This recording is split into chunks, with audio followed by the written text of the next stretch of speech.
2014 में एनडीए को 22 करोड़ वोट मिले। इसमें मोदी के कारण 5 करोड़ वोट मिले। वहीं 2019 में 27 करोड़ वोट मिले। इनमें मोदी के कारण 8 करोड़ वोट थे। तो आपने देखा किस तरह से ब्रांड मोदी जो है वो बीजेपी को लगातार फायदा पहुंचा रहा है। हाँ, दिलीप जी हमारे साथ हैं। दिलीप जी, आप तो ब्रांड को बहुत अच्छे से समझते हैं। ब्रांड की क्या वैल्यू होती है और राजनीति में ब्रांड जो होता है वो कितना बड़ा रोल प्ले करता है?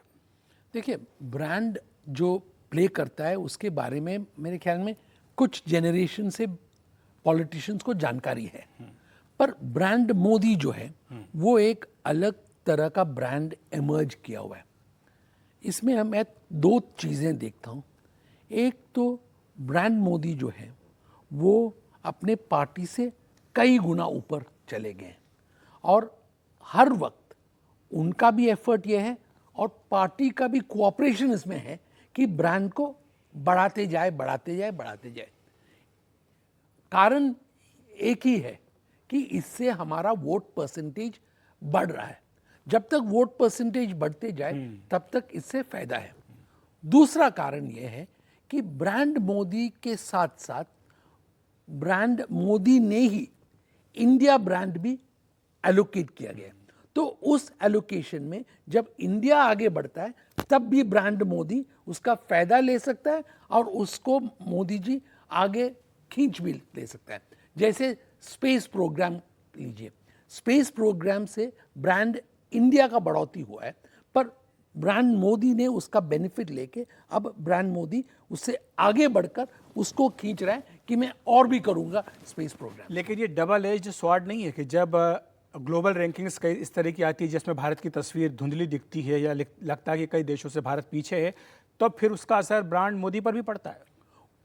देखिए, जब हम ब्रांड से काम करते हैं, कॉर्पोरेट ब्रांड्स बहुत सारे ब्रांड से करते हैं, तो हम उसमें एक चीज़ देखते हैं कि कोई इंडिविजुअल उससे आगे ना आ जाए। एक्सेप्शन यह है टेस्ला और ब्रांड एक्स, जहां इलॉन मस्क का ब्रांड आगे आ चुका है।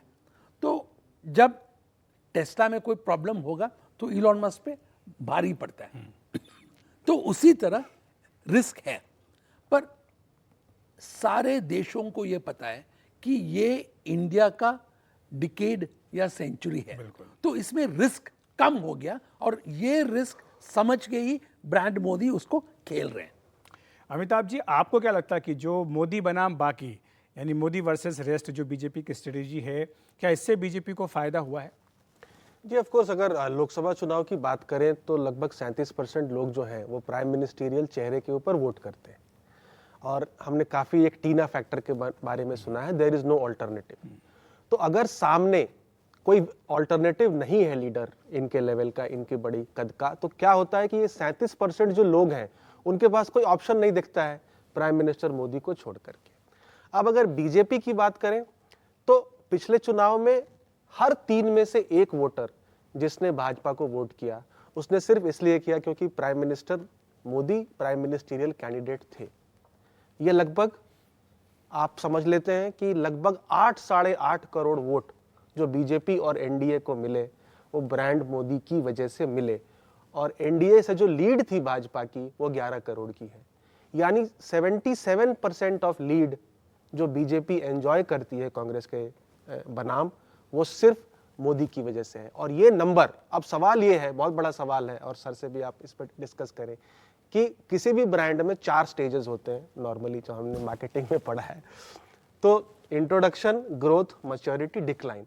तो आज पूरा ये डिस्कशन है कि ब्रांड मोदी किस स्टेज पे है।